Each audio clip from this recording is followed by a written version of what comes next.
ओम शांति। आज 29 जुलाई 2022 के बाबा के अनमोल मधुर महावाक्य सुनेंगे।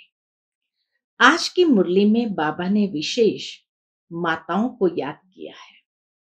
बाबा कहे, तुम शिव शक्ति सेना हो।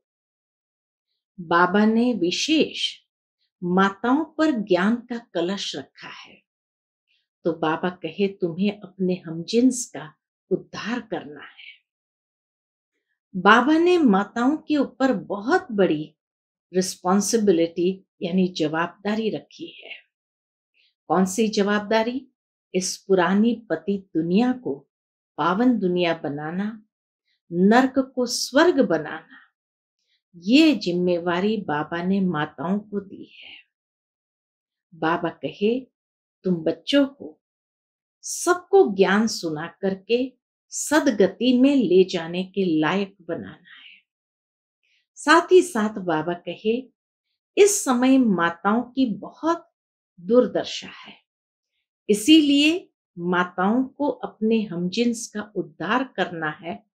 विशेष वैश्याओं का भी उद्धार करना है। बाबा कहे, बाबा ने ये ज्ञान कलश तुम माताओं पर रखा। शास्त्रों में दिखा दिया, लक्ष्मी ने कलश को धारण किया, लेकिन बाबा कहे, इस समय तुम माताएं ही इस कलश को धारण करती हो और देवता बनाते हो, ज्ञान अमृत पिलाते हुए। सुनते हैं बाबा के मधुर महावाक्य। ओम शांति। मीठे बच्चे, तुम्हें अपने हमजिन्स का उद्धार करना है। बाप ने माताओं पर ज्ञान का कलश रखा है, इसलिए माताओं पर बड़ी जवाबदारी है। प्रश्न है आज की मुरली से, तुम माताएं किस विशेष कर्तव्य के निमित्त हो? तुम्हारे ऊपर कौन सी रिस्पॉन्सिबिलिटी है? उत्तर, तुम इस पतित दुनिया को पावन दुनिया, नर्क को स्वर्ग बनाने के निमित्त हो। बाप ने तुम माताओं पर ज्ञान का कलश रखा है, इसलिए सबको सदगति देने की रिस्पॉन्सिबिलिटी तुम्हारे पर है। तुम हो शिव शक्ति सेना। तुम्हें अब अपने हमजिन्स का कल्याण करना है, सबको पतित बनने से बचाना है, वैश्याओं का भी उद्धार करना है। आज की मुरली से पहले गीत बजा है, रात के राही थक मत जाना, सुबह की मंजिल दूर नहीं। ओम शांति। बच्चों ने गीत की लाइन सुनी, अब चले वतन की ओर। रात के राही थक मत जाना, सुबह की मंजिल दूर नहीं। तो बाबा कहे, अब चले वतन की ओर, अर्थात सुखधाम की ओर। सुखधाम की स्थापना अर्थ माताओं को ही रखा गया है। ज्ञान अमृत का कलश, ज्ञान अमृत का कलश माताओं पर रखा है। जैसे ओपनिंग की सेरेमनी व स्थापना की सेरेमनी की जाती है ना, तो परम पिता परमात्मा वैकुंठ की ओपनिंग कराते हैं माताओं द्वारा। कितना बाबा माताओं को विशेष महत्व देते हैं संगम पर, कि वैकुंठ की ओपनिंग कराते हैं माताओं द्वारा। कलश माताओं पर ही रखते हैं। तो अब बच्चियों को खड़ा होना है। शक्ति दल है ना, बच्चों पर बाप रिस्पॉन्सिबिलिटी रखते हैं। ऐसे नहीं कि इन गुरुओं पर बाप ने कोई रिस्पॉन्सिबिलिटी रखी है कि सबको सदगति दो। अभी तुम जान गए हो कि सदगति देना इन माताओं का ही काम है। सदगति होती है ज्ञान से। ज्ञान का कलश माताओं को मिला है। पहले पहले दिखाते हैं कलश रखा जगदम्बा पर। शास्त्रों में तो लक्ष्मी का नाम रख दिया, दिखाते हैं लक्ष्मी ने कलश धारण किया। यह फर्क पड़ गया है। कलश रखा है तुम माताओं पर, काली पर कलश रखा है। काली की महिमा है ना, चित्र तो अनेक बना दिए हैं। तो अब माताओं पर कलश रखा है क्योंकि इस समय तुम्हारी हमजिन्स माताओं की पूरी गति है। बाबा कहे तुम्हारे ऊपर कलश रखा है क्योंकि इस समय तुम्हारी हमजिन्स माताओं की बुरी गति है। तुम शिव शक्तियां कहलाती हो, तुम हो गुप्त सेना, तुम्हारी बुद्धि में उमंग उठना चाहिए, तुम अपना स्वराज्य स्थापन कर रहे हो। वंदे मातरम भी गाया हुआ है। आज विशेष बाबा माताओं को जागृत करते हैं, उठाते हैं। वंदे मातरम भी गाया हुआ है। भारत खंड का नाम ही गाया जाता है। भारत माता शक्ति अवतार कहते हैं, तो भारत खंड का नाम ही गाया जाता है। कहते हैं भारत माता की जय, अर्थात भारत में रहने वाली माताओं की जय। तो माताएं विश्व को स्वर्ग बनाती है, ऐसी माताओं की जय। वह फिर भूल कर सिर्फ कह देते हैं भारत माता। बाबा तो माताओं का नाम बाला करते हैं, स्वर्ग की ओपनिंग सेरेमनी कराते हैं। तुम कहती हो शिव बाबा हम माताओं द्वारा विश्व को स्वर्ग बनाते हैं। भीष्म पितामह आदि को भी तुमने ज्ञान बाण मारे हैं। तो बाप कहते हैं ज्ञान बाण लगाने में डरो मत, पढ़ना है, पढ़ाना है। तुम सेना ही निमित्त बनी हुई हो, मास्टर नॉलेजफुल हो ना। सरस्वती को बड़ा बैंजो दिया है क्योंकि वह सबसे तीखी है। दुनिया तो नहीं जानती, तुम जानते हो कि अब हम सांवरे से गोरा बनते हैं। अब हम सांवरे से गोरे बनते हैं। काली के पास जाएंगे, वह तो माँ माँ कह इतना रोते हैं जो बात मत पूछो। होता तो कुछ भी नहीं है। कलकत्ते में काली की बहुत महिमा है। अब ये ब्रह्मा तो माँ है नहीं, इसीलिए कलश फिर माताओं को मिलता है। तुम हो माँ की सेना हमजिन्स। तुम कहते हो बाबा जैसा हूं वैसा हूं आपका हूं। बाबा कहे तुम कहते हो बाबा जैसा हूं वैसा हूं आपका हूं। यह भी कहते हैं जैसे हो वैसे हो मेरे हो। बाबा भी कहते हैं जैसे हो वैसे हो मेरे हो, परंतु श्रीमत पर चलना है। सजनिया तो सब है, सब कहेंगे हम ईश्वर के हैं।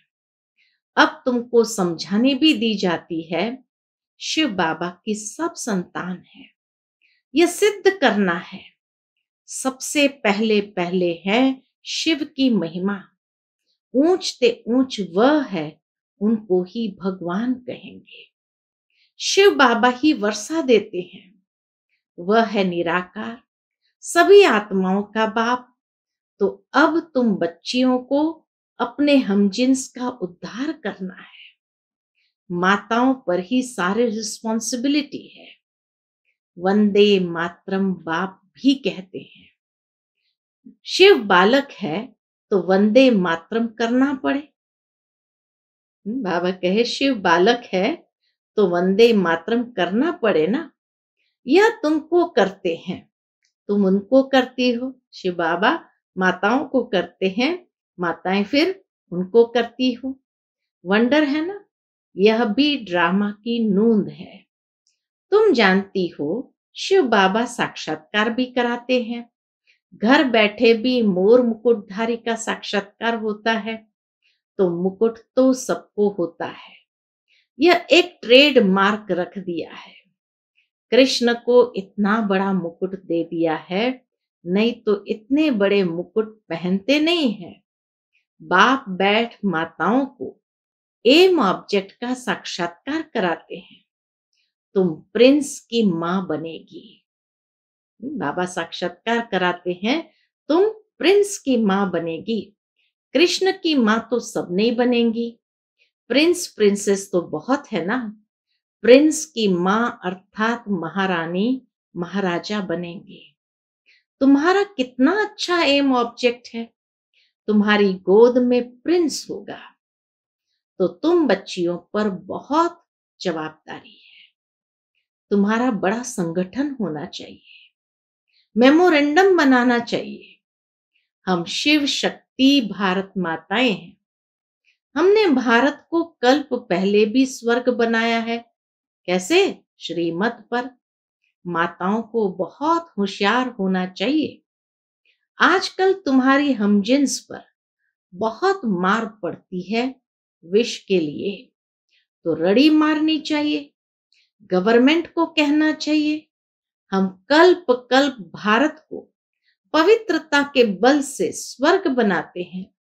इसमें हमको ये विघ्न डालते हैं। हम पवित्र रहना चाहती है। साथ में ये पुरुष भी कहेंगे बरोबर पवित्रता अच्छी है। लोग दवाइयों आदि से बच्चा पैदा होना बंद करते हैं, परंतु इनसे तो कुछ भी नहीं होगा। बाप समझाते हैं पवित्र बनो। तुम माताओं के साथ मददगार गोप भी है। बच्चियों को खड़ा होना चाहिए, ज्वाला दिखाना चाहिए, गवर्नमेंट के कहना चाहिए। बाबा कहे गवर्नमेंट को कहना चाहिए कि भगवान बाप कहते हैं पवित्र बनो। शिव बाबा के बच्चे तो सभी है, तो भाई भाई हो गए। फिर प्रजापिता ब्रह्मा की संतान होने से भाई बहन ठहरे। अब नई दुनिया स्थापन हो रही है। शिव बाबा की संतान, प्रजापिता ब्रह्मा के बच्चे, बहन भाई विष की लेन देन कर न सके। ऐसे बाबा कहे रड़ियां मारनी चाहिए। यह है युक्ति। कल्प पहले भी बाप ने ऐसे ही पवित्र बनाया था। हम माया रावण पर जीत पाते हैं। यह रावण ही भारत का बड़ा दुश्मन है। रावण से हारे हार है। राम आकर इन पर जीत पहनाते हैं, परंतु अब तक कईयों का पति आदि में मोह ऐसा है जो बात मत पूछो। बाबा ये भी जानते हैं कि अब तक कईयों का पति आदि में मोह ऐसा है जो बात मत पूछो। अभी तो माताओं को कलश मिलता है। समझाना है कि हम तो स्वर्ग के द्वार खोलती है। उन्होंने कलश लक्ष्मी को दिखाया है, परंतु लक्ष्मी तो है ही पवित्र। यह ज्ञान कलश रख कर क्या करेंगी? ज्ञान का कलश है जगदम्बा पर। अब परमपिता परमात्मा ने फरमान निकाला है, कौन सा? कि काम महाशत्रु है। जो इन पर जीत पाए वही श्रेष्ठाचारी बन स्वर्ग के मालिक बनेंगे। तुम बच्चों का आपस में बहुत लव होना चाहिए। ब्रह्मा कुमार कुमारियों की जैसे सेना इकट्ठी हो। कोई को तो पता भी नहीं है कौन कौन कहाँ है। सभी सेंटर्स के बच्चों को तो बुला भी नहीं सकते। माताओं को बंधन बहुत है, बच्चों को भी संभालना है, नहीं तो पुरुष रिपोर्ट कर देते हैं। यूं तो पुरुष चले जाते हैं तो घर बार कौन संभालता है? तुमको दिखाना है। वह तो हठ योग सिखलाते हैं, हम राजयोग सिखलाते हैं। इसलिए हमको सेल्वेशन मिलनी चाहिए। बाबा ने समझाया था कि तुम वैश्याओं को भी समझाओ कि यह गंदा धंधा अब बंद करो। तुम स्वर्ग का द्वार बनो। तुम यह काम करके दिखाओ तो तुम्हारा नाम बहुत बाला हो। उन्हों का भी कल्याण करना है। यह संगम युग है ही कल्याणकारी। पवित्रता पर खूब रड़ी मारनी है। इन वैश्याओं पर रहम करना है। गवर्नमेंट भी अब उन्हों को कुछ न कुछ काम में लगाती रहती है। तुम ऐसा समझाओ जो अखबार में भी पढ़े कि ब्रह्मा कुमार कुमारियों ने तो वैश्याओं को भी नॉलेज दे इस गंदे धंधे से छुड़ाती है। क्यों? क्योंकि काम महाशत्रु है। इनसे तुम पतित गंदे बनते हो। यह दुनिया ही भ्रष्टाचारी है ना। बाप आकर माताओं को उठाते हैं। गोपों का काम है मददगार बनना, भाइयों का काम है माताओं के मददगार बनना। जो मेहनत करेगा वह ऊंच पद पाएगा। अपने हमजिन्स पर रहम करना चाहिए। इनका नाम ही है वैश्यालय। बाप आकर क्या बनाते हैं? बाप आकर शिवालय बनाते हैं। वास्तव में यह है ज्ञान की बातें। बाप इस मनुष्य तन में आकर तुमको ज्ञान सुनाते हैं। तुम जानते हो हम अब कब्रिस्तानी से परिस्तानी बन रहे हैं। यह है ज्ञान मान सरोवर। ज्ञान में गोता लगाते रहते हैं, बाकी पानी की बात नहीं है। तीर्थों पर जाते बहुत मेहनत आदि करते हैं। पैदल जाना, सामान आदि उठाना बहुत मेहनत होती है। अब तुम समझ गए हो। बाबा कहे अब तुम समझ गए हो। बाबा मनुष्य तन में बैठ ज्ञान स्नान कराते हैं। बाकी परियां आदि कोई नहीं है। तुमको ज्ञान परी बनाने वाला बाबा है। कितनी अच्छी अच्छी बातें धारण करने की है। बच्चियां खड़ी हो जाए तो बहुत काम कर सकती है। कितना बाबा अंदर में जोश भरता है बच्चों में कि बच्चियां खड़ी हो जाए तो बहुत काम कर सकती है। जाना तो तुम माताओं को है। बोलो, जहां भी वैश्याएं हैं उन्हों का संगठन बनाओ। बड़ों बड़ों को समझाओ, परंतु ऐसे भी नहीं बाहर से कहते रहो हमारा तो एक दूसरा न कोई, और अंदर में और कोई खींचता रहे, मोह की रगे खींचती रहे। ऐसे भी काम न चल सके। बाप का सच्चा बच्चा बनना है। वह चेहरा खुश मिजाज का कहां? वह नशा वाला खुश मिजाज चेहरा कहां? अरे बेहद के बाप से मिलने जाते हैं तो दौड़ते दौड़ते आकर खुशी से मिलना चाहिए। हम तो जाकर बाबा की गोदी का हार बने। थक नहीं जाना है। तुम्हारी याद ही दौड़ी है। वह जिस्मानी दौड़ी है, यह तुम्हारी रूहानी दौड़ी है। चेहरा खुशी में खिल जाना चाहिए। बाबा कहे चेहरा खुशी में खिल जाना चाहिए। कोई का पति गुम हो जाए फिर आकर मिले तो स्त्री गलियों में दौड़ती दौड़ती बावरी मिसल आकर मिलेगी। यह फिर बेहद का पतियों का पति है। उससे डरना क्या है? जिससे स्वर्ग का वर्षा मिलता है उसे तो भाग भाग कर आए मिलना चाहिए। कितना बाबा बच्चों के अंदर बल भरता है। अच्छा, मीठे मीठे सिकिलदे बच्चों प्रति मात पिता बाप दादा का याद प्यार और गुड मॉर्निंग।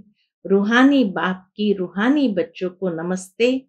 हम सब रूहानी बच्चों की रूहानी मात पिता बाप दादा को याद प्यार, गुड मॉर्निंग और नमस्ते।